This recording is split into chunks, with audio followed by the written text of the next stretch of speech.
won't none! You don't want none! What's going on, Tar Heel Nation? It is your favorite North Carolinian, Russ the Tar Heel. And in this huddle, we're going to be talking about the Tar Heels' December 29th date with the 4-8 Charleston Southern Buccaneers in the Dean Dome, 8 p.m. on the ACC network. But before we get into the intricate details of this tune-up game, if you will, for ACC play, let's look at the top 25 rankings. Now, the North Carolina Tar Heels check in at number 9 in the AP poll and number 11 in the coaches poll after their 81-69 victory over the then number 7 Oklahoma Sooners. Their recent opponents, UConn, still ranked number 5, Tennessee, number 6, Kentucky, number 8, and Oklahoma, number 12, which means Carolina is 2-2 against 4 top 12 teams currently right now. The Puke Blue Devils check in at number 16, and Clemson is coming in at number 18, respectively. Now, the University of North Carolina is 6-1 all-time against the Charleston Southern Buccaneers. The first meeting was back on December 30th, 2000, that saw the Tar Heels edge Charleston Southern 64-60 in Charlotte, North Carolina. Joseph Forte scored 29 points for the 14th ranked Tar Heels. The last meeting was on November 11th, 2022, as the Heels beat the Charleston Southern Buccaneers 102-86 on Armando Bacot's 28 points and 6 boards, and my man Caleb Love added 25 and 9 himself. The Heels' lone loss to the Charleston Southern came back on January 4th, 2010, as the number 9 Tar Heels squandered an 11-point lead down the stretch, and they lost in overtime 82-79. But we'll get into this year's matchup, if you will. Charleston Southern is averaging 71.8 points per game, and they're giving up 73.6 points per game.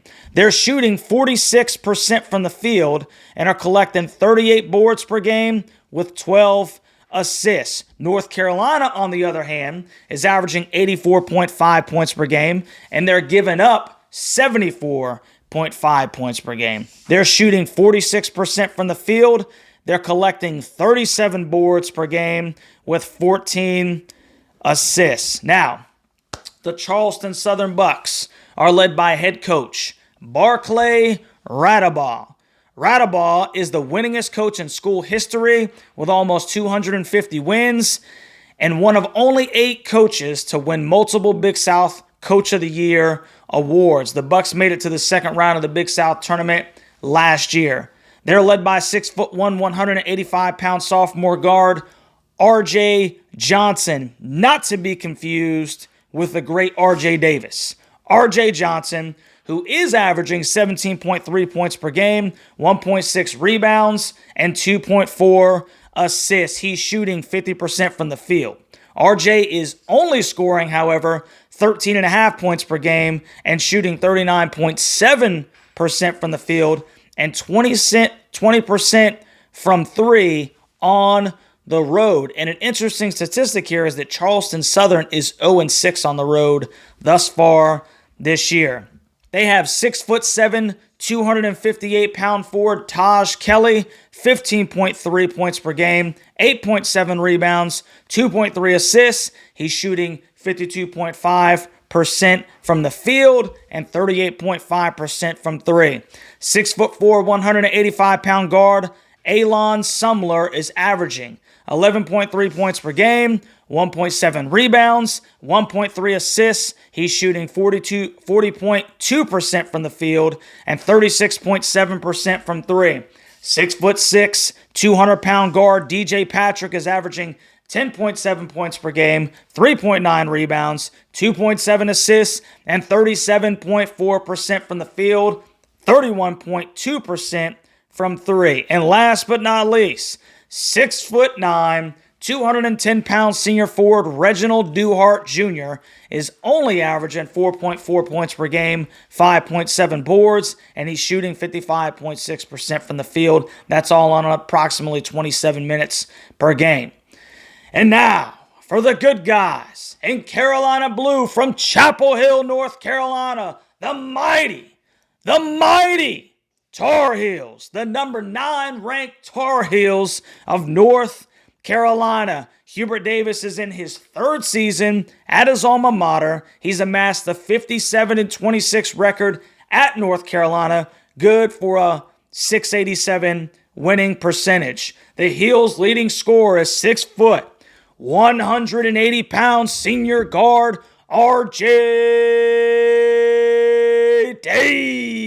Davis, who is averaging 21.7 points per game, 3.6 rebounds, 3 assists, shooting 43.5% from the field and 34.5% from 3. The guy has been on an absolute stinking tear. 7 straight games with 20 or more points. ACC Player of the Year right now, no stinking question about it.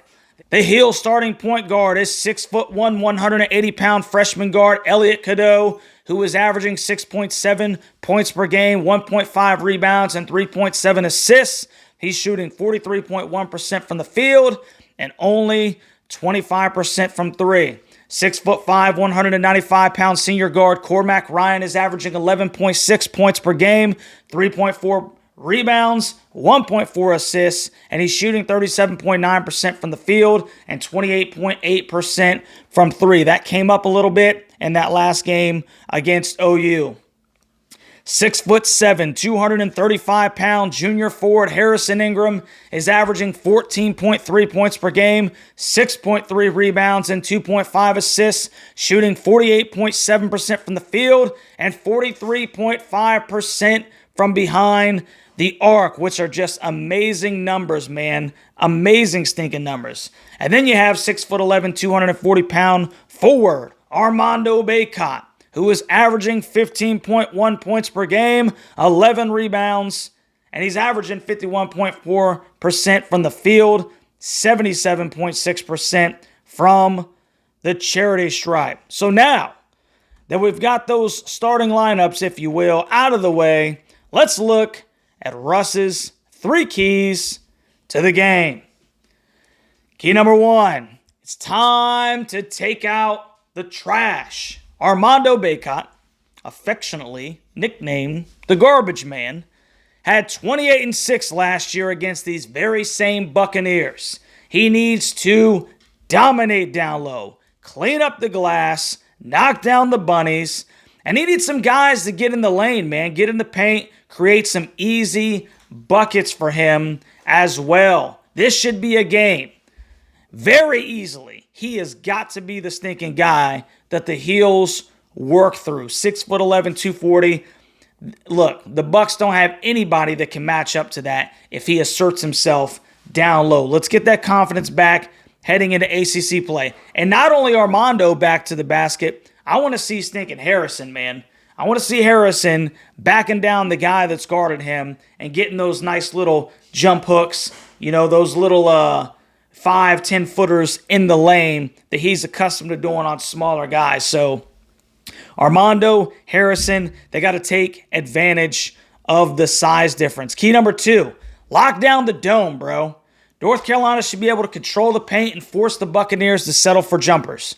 Additionally, this is a game where I want to see the Heels play better on the ball defense and to do a better job of not allowing the guards unabated into the lane. Carolina has got way more than enough guys that can come in and provide minutes to where they can be aggressive on the defensive end, man. That's something that I want to see a little bit better on the ball defense from the guard position going into ACC play. And then key number 3, don't let them hang around, okay? Things are about to get much more difficult and quick. 3 straight road games against decent ACC competition. So let's handle business, get a bunch of guys some burn, and get out of there with a convincing victory. And that'll take us to Russ's score prediction. I think this is a game where North Carolina shakes off a little bit of rust. Okay, a little bit of that holiday rust. They're playing, below average competition for the first time in what seems like a stinking month. And they play in front of a less than enthusiastic crowd, given said competition. The Heels may take some time to shake off that holiday haze, but they'll get the job done, and they'll win this one going away. I got the Heels winning big, 91-65, as they get ready for that daunting ACC schedule. So let me know what you think about this game down in the comments section, Tar Heel Nation. Do the Heels handle business? Or are we on the edge of our seats because they allow these guys to stink and hang around? If you haven't already, please like, share, subscribe to the channel, and consider becoming a member of the Huddle Hooligans. It's only $4.99 a month, man, and you get a couple of small perks in the beginning stages of the greatest Carolina fan channel on YouTube. It'll just keep getting better and better. We're only 6 months old, dude. You could be one of the guys 20 years from now that says, hey, man, I was with Russ from the beginning.